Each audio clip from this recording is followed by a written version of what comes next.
The moving truck had barely left the driveway when she appeared. Tall, sharp heels clicking on the concrete, clipboard in hand, eyes blazing. "You can't live here," she barked. "This lake isn't yours. You don't belong here!" I froze, boxes still half-packed in the grass, and my daughter peeked from behind my legs. "Excuse me?" I said, trying to keep my voice steady. "I bought this property. Every inch of it, including the lake." She leaned closer, smirking like she already owned the world. "Not according to the HOA they sent me.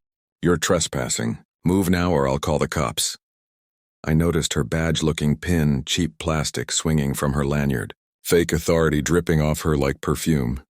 "Go ahead," I said, nodding toward the phone in her hand. "Call them." She did. I watched as her fingers trembled slightly while dialing. That's when I realized she wasn't as confident as she seemed. Suddenly, a neighbor appeared, looking puzzled. "What's happening here?" she asked. I explained quickly. "She's trying to claim the lake and my land." The neighbor frowned, whispering something about this Karen, apparently notorious in the neighborhood for bullying newcomers. As Karen raised her voice, threatening police action, I calmly walked to my car, grabbed a folder and flipped it open. Maps, deeds, surveys, all proving the land and lake were mine. She froze when she saw it. I even had a video from the county showing the docks that technically belonged to me. Her smirk faltered, replaced with a flash of panic. But before I could savor her hesitation, she dug into her bag and pulled out a pair of fake police badges. "You don't understand. I'm authorized. Move!" she yelled. I leaned closer, smiling, almost enjoying the moment. "You really want to test that?" I said. "Because these docks you claim, they're part of my property, and I know people who will verify that." Immediately. Her face turned pale, but she still tried to scream for attention. I realized then that this was just the start, the first battle, but not the last. My daughter held my hand tightly, eyes wide as the sun reflected off the water I owned. "And Karen?" She was about to find out that she had picked the wrong person to bully. Karen's phone rang before she could finish her threat. She answered quickly, trying to sound official, but her voice cracked. I walked closer, casually pointing at the docks behind her. "By the way, those docks," I said. "Yeah, mine, all documented and recorded." I tapped my phone. "See this footage? County survey just confirmed it this morning. Every inch." Her eyes darted nervously between my folder and my phone. That doesn't matter. The HOA...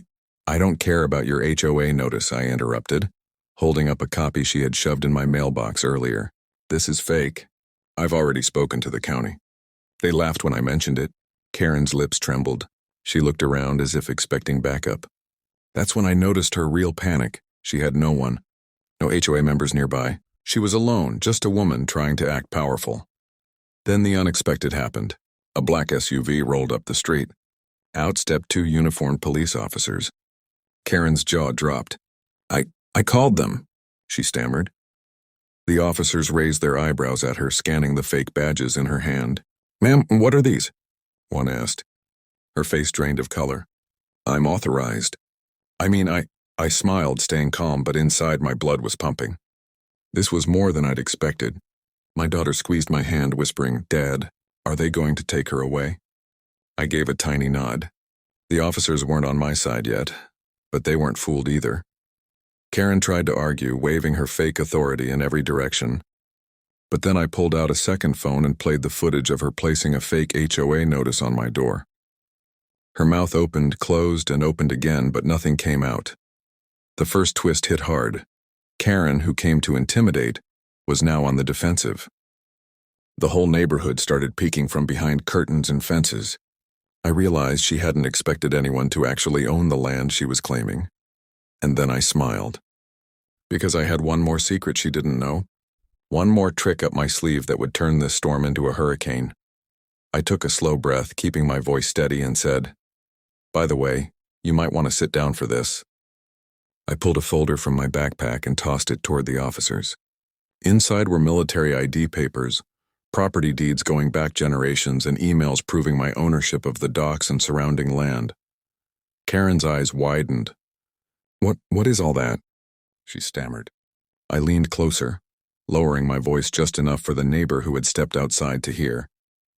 "I'm not just a property owner. I'm also a retired Navy SEAL. That footage you tried to forge? I have full legal rights to this land. And anyone trying to block me, Well, let's just say I've handled worse threats than fake HOA notices. Her face went pale. Her entire confident act cracked. She tried to regain control, waving her clipboard and shouting, "You can't do this. I have authority." I cut her off, showing her the recorded time-stamped footage of her stalking my driveway, trying to intimidate me and my daughter. "These rules you think give you power, they mean nothing when you're breaking the law." The officers glanced at each other. One muttered, "She's impersonating authority. That's a serious offense." Karen panicked, backing toward the street. I noticed she pulled out her phone again, probably trying to call for backup. But I was ready. I'd already flagged the HOA's office with proof of her fake credentials. Within minutes, another car pulled up. Real enforcement this time. The first real twist landed. The villain Karen thought she could scare me with fake power had underestimated me completely. I wasn't just a dad protecting his home. I was someone trained to handle threats like hers. Meanwhile, my daughter clung to my leg, whispering, "Dad, are we safe now?" I smiled down at her. "For now. But we're not done yet. She thinks this ends with her being scared. She doesn't know the next part." And that's when I realized the neighborhood was watching everything. Every neighbor, every curious face from behind fences, all seeing Karen crumble under the weight of her lies. Public exposure was coming, and she had no idea it would humiliate her worse than any fake HOA notice ever could. Karen stumbled backward, her voice rising into a desperate screech. "This isn't over. You can't humiliate me like this." She pointed at my house, then at the lake, then at the gathered neighbors trying to make a scene. I'll have your house locked. Your car towed." I raised an eyebrow, calm but alert. "Go ahead. Show me the paperwork, because every notice you've sent so far has been fake." Her fingers trembled as she fumbled through her bag. That's when she spotted my daughter's small backpack lying on the lawn. "And if you don't listen, maybe I should call child services," she yelled, trying to scare us. I felt a surge of protective anger. "You try that and you'll see the real law," I said quietly, almost savoring the moment. I had hidden cameras covering every inch of the property, all linked to the cloud and time-stamped.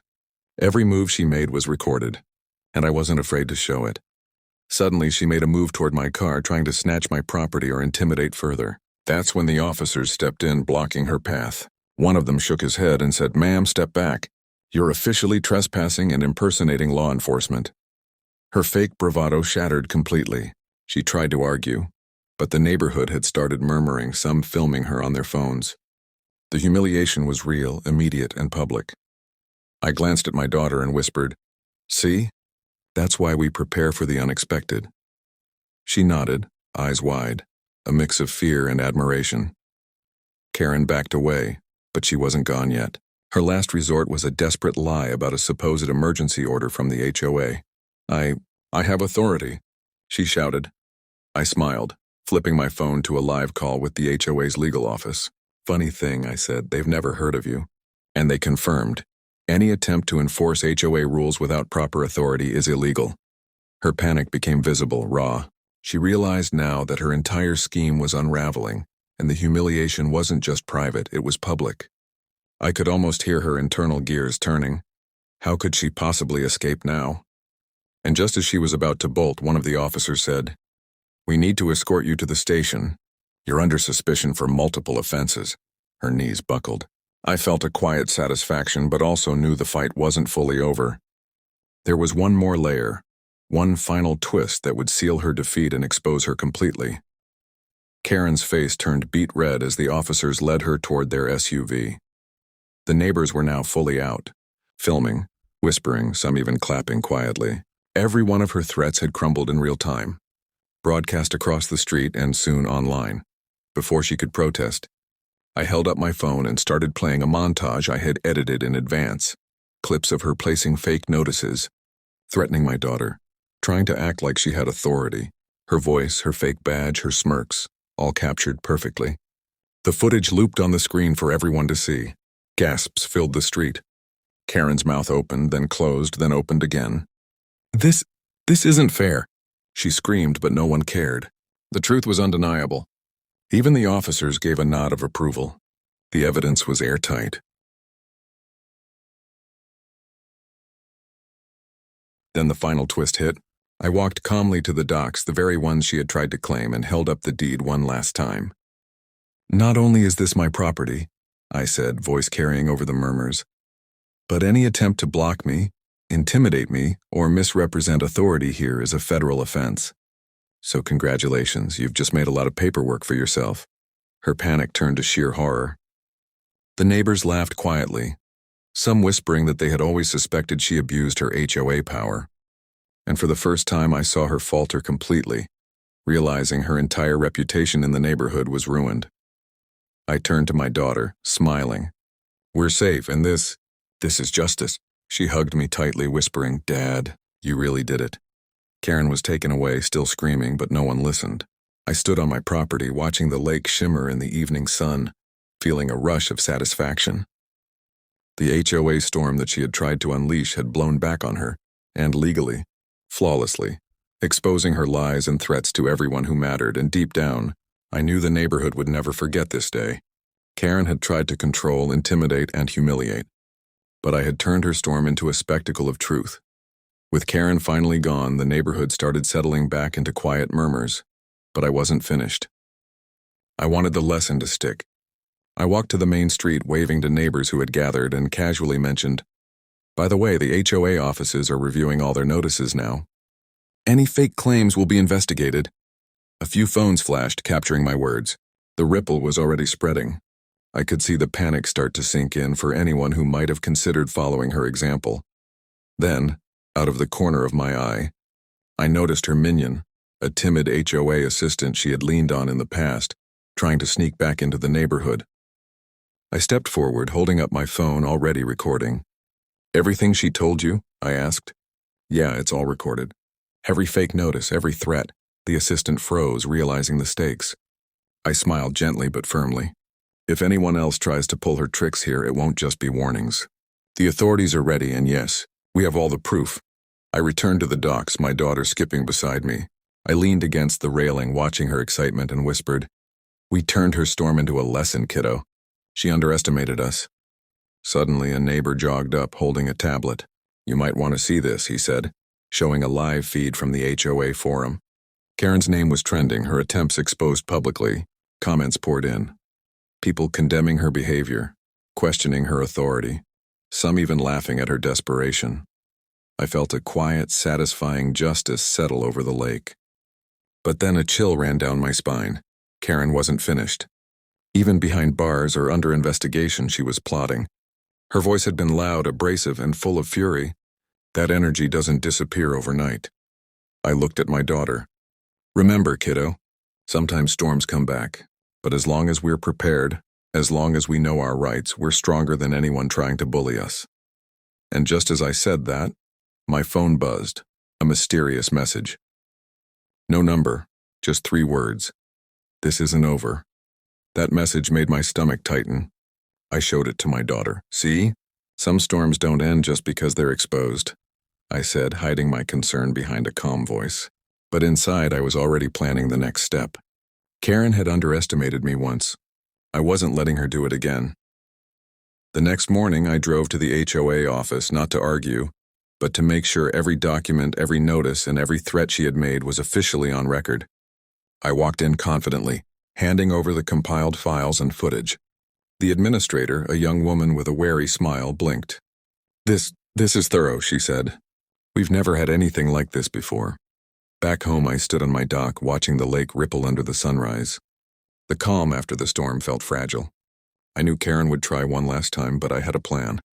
That evening, a black SUV pulled into the driveway. My daughter peeked around my legs. "Dad, is it her?" I stepped forward, smiling faintly. "Not exactly." Out stepped real law enforcement, summoned quietly by the HOA once they reviewed the evidence I gave them. Karen arrived moments later, trying to look confident again. But the officers were already waiting. The final twist landed like a hammer. Karen had thought she could manipulate the HOA, the neighborhood, even the authorities. But every move she made had been tracked, documented, and now legally challenged. I watched as she realized there was no bluff left, no shortcut to power, no fake badge strong enough to save her. Her last desperate attempt to speak was cut short when an officer said firmly, "You're under arrest for impersonating law enforcement, harassment, And multiple HOA violations. The humiliation hit fully this time. Cameras clicked. Neighbors whispered. And her reputation, already shaky, shattered completely. I looked down at my daughter. This is what happens when lies meet truth. She smiled, proud but still amazed. The lake shimmered behind us. Ours. Safe. Untouchable. The sun was low, casting golden light over the lake. I sat on the dock with my daughter, letting her skip stones while I watched the calm water. Karen was gone, taken away, exposed, and legally accountable. But the impact of her storm lingered in the neighborhood. Whispers of her defeat spread quickly, and even neighbors who had stayed silent were now nodding in respect as they passed by. I felt a deep sense of pride, not just for myself, but for my family. We protected our home, our land, and each other, I said softly. My daughter leaned against me, eyes wide. Dad, we really did it, didn't we? Yes, I replied, smiling. No one can take this from us. Not a fake badge, not lies, not intimidation. Freedom, property, and family, they're worth fighting for. Later, I watched as local news covered the story. Karen's schemes were broadcast publicly, and her fake authority was condemned. People were talking about justice served, a veteran defending his land, and a community finally seeing the truth. I realized then that the real victory wasn't just the docks or the lake. It was proving that courage, preparation, and standing up for what's right could outmatch any bully. My daughter laughed, splashing water with her hands, and I joined her. The lake shimmered, reflecting both the sky and the truth of the day, that no one, no matter how entitled, could take away our home or our honor. And for the first time since the chaos began, I felt a calm that wasn't just relief.